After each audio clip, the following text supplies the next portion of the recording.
Releasing goldfish into the toilet is destroying the planet. Well, maybe not the entire planet, but is absolutely decimating American lakes, rivers, and wetlands. But how in the world could these tiny 1 to 2 inch fish possibly be causing unchecked destruction across American wildlands? And what other invasive fish species are you under direct orders from the US government to kill on sight?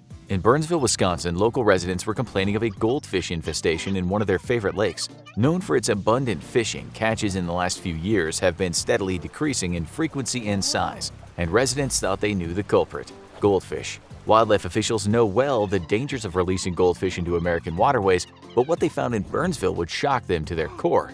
Goldfish the size of a football, weighing in at just under 5 pounds, and not just a few, but bucketfuls of them, proving that the lake had a breeding population. And this population of one-time household pets was now responsible for major habitat destruction. In the pet store, goldfish don't seem like very threatening animals, but who hasn't had one at some point in their life happily swimming around in a bowl? But goldfish are actually voracious eaters, and while they typically remain very tiny in home aquariums, they can grow as big as 18 inches and 10 pounds in the wild.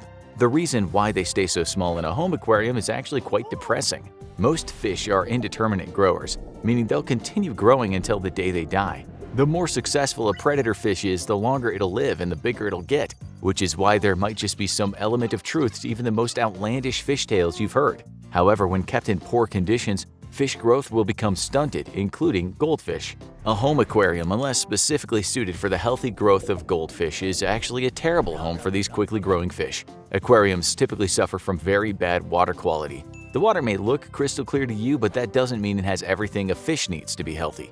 Poor filtration and not changing the water in your tank will lead to stagnation and a lack of aeration, which puts oxygen back in the water. A small tank also does not allow for a dilution of waste, forcing your cute little goldfish buddy to swim around in its own poop all day.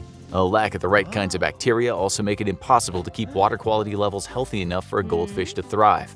In the face of all these terrible living conditions, goldfish actually become stunted and stop growing.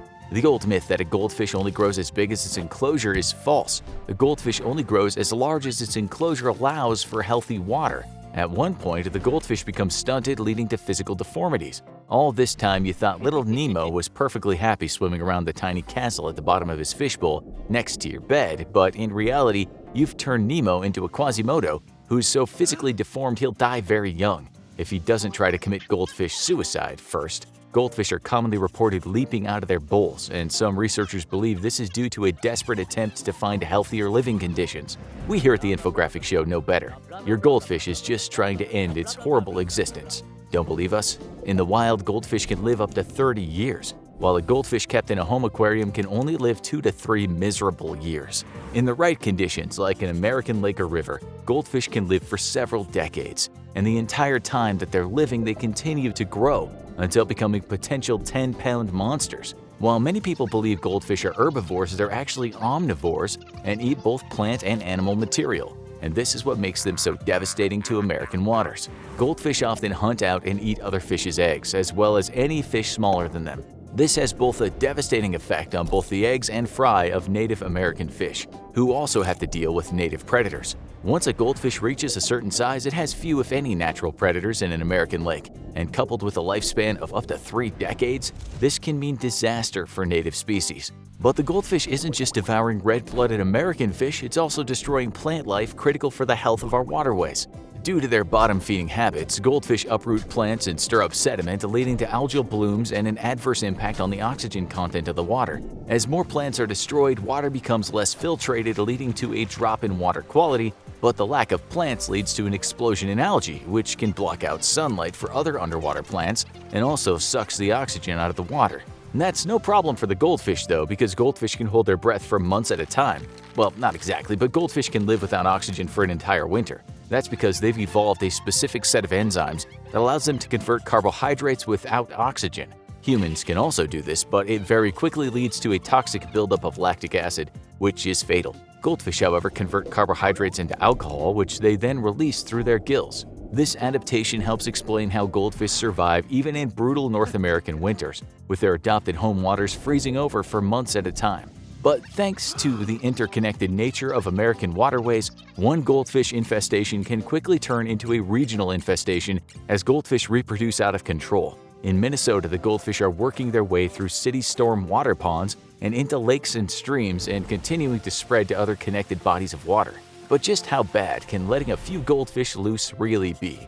Well, in one attempt to remove goldfish from Grace chain of lakes in Minnesota, officials netted 100,000 goldfish, and they're confident that thousands more remain.